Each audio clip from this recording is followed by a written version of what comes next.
Hi friends.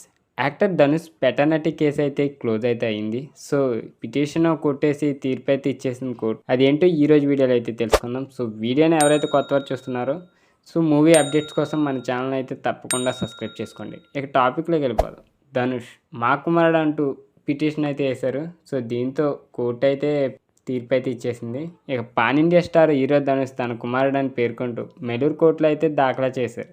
So, petition Madras high court అయితే మదురై ధర్మాసనం అయితే కొట్టివేసింది. ఇక మేలూరుకు చెందిన కదిరేశన్ మీనాక్షి దంపతులు నటుడు ధనుష్ తన కుమారుడని అయితే 2015లో మేలూరు కోర్టులో అయితే పిటిషన్ దాఖలా చేసిన విషయం తెలిసిందే. సో, ధనుష్ తమ కుమారుడని నిరూపించడానికి సాక్ష్యాధారాలు కూడా birth certificate, 10th class TC, ఇక 2002లో ఉద్యోగం కోసం ఎంప్లాయ్మెంట్ కార్యాలయంలో ధనుష్ తన పేరు నమోదు చేసుకున్న సర్టిఫికెట్లను గతంలో వారు కోర్టుకు అయితే సబ్మిట్ చేశారు.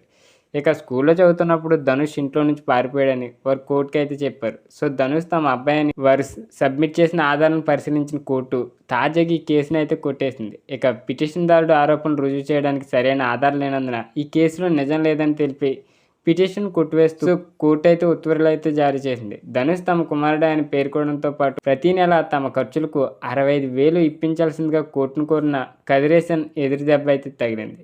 సో, పుట్టుమచ్చలతో కేసు అయితే క్లియర్ చేశారు.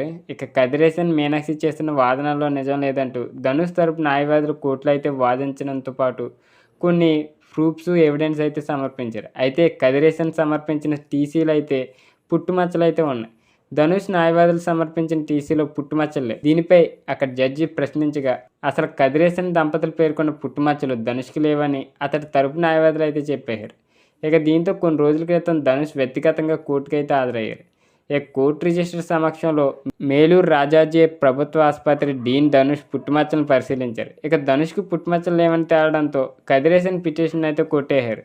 సుమారు 8 ఏళ్ల పాటు అనేక ఆధారాలపై విచారణ జరిపిన కోర్టు కస్తూరి రాజా విజయలక్ష్మిలకే ధనుష్ జన్మించినట్లయితే తీర్పునైతే వెల్లడించింది. సో, ఈ అప్డేట్ నచ్చినట్లయితే తప్పకుండా లైక్ చేయండి. ఇలాంటి ఇంట్రెస్టింగ్ అప్డేట్స్ కోసం మన ఛానల్ తప్పకుండా సబ్స్క్రైబ్ చేసుకోండి.